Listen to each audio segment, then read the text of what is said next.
Downtown development initiatives, according to many citizens, was originally about attracting residents and businesses back to the city center. And now civic decisions are fueling dissent among citizens and community leaders. Many say the primary point of contention remains the decision to dedicate the downtown bureaucracy's resources to build a multi-use stadium. The former mayor of Amarillo, Deborah McCart, says that many people believe that making the stadium area the #1 priority for downtown development is a mistake. I know that they're still diligently working on downtown. I know the baseball stadium, being on the outside looking in, I've heard folks say that they want downtown continually to be developed, but they're kind of shooting themselves in the foot, focusing on this baseball stadium.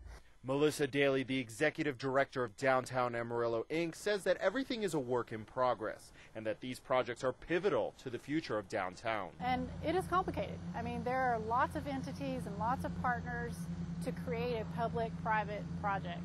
It takes a long time to work through those contracts. Former Mayor Jerry Hodge, who is now the CEO of Maxer Pharmaceuticals, shares concerns about the stadium area being downtown development's current focus. I don't know what the transparency is, and I don't know how the funding is going to be. I read in the paper this morning that AEDC is throwing $8.5 million at the Coca-Cola property. It looks like to me the citizens need to know what the budget is and where the funding is going to come from. AEDC money is tax money. And if they're going to throw it away on stuff like that I can't see bringing jobs to Amarillo, then maybe it's time we look at disbanding the AEDC. Another component that many feel has been lost in downtown development efforts is bringing actual residents to the city center. While some small-scale projects have gotten off the ground, they pale in comparison to the projects going on in the suburbs. And a perceived lack of transparency as to where the city is going means that it's difficult for citizens to keep track of what exactly is going on at any moment. The residential development in any successful downtown is very important. We've had one project open recently, the Vineyard Manor product. There are several others that we know are on the drawing boards. We're not at liberty to reveal them yet. And citizens have very little input, very little opportunity for input when things show up on the city agenda. Things have already been decided. Pro News 7 traveled to Lubbock and spoke with Mark McDougall, the former mayor, developer of the successful Overton area, and now the master developer of downtown Lubbock, to see what lessons can be learned from their inner city development efforts. You've got to leave yourself some wiggle room in those master plans, in those design guidelines, so that, as those change, you can make some exceptions if you have to.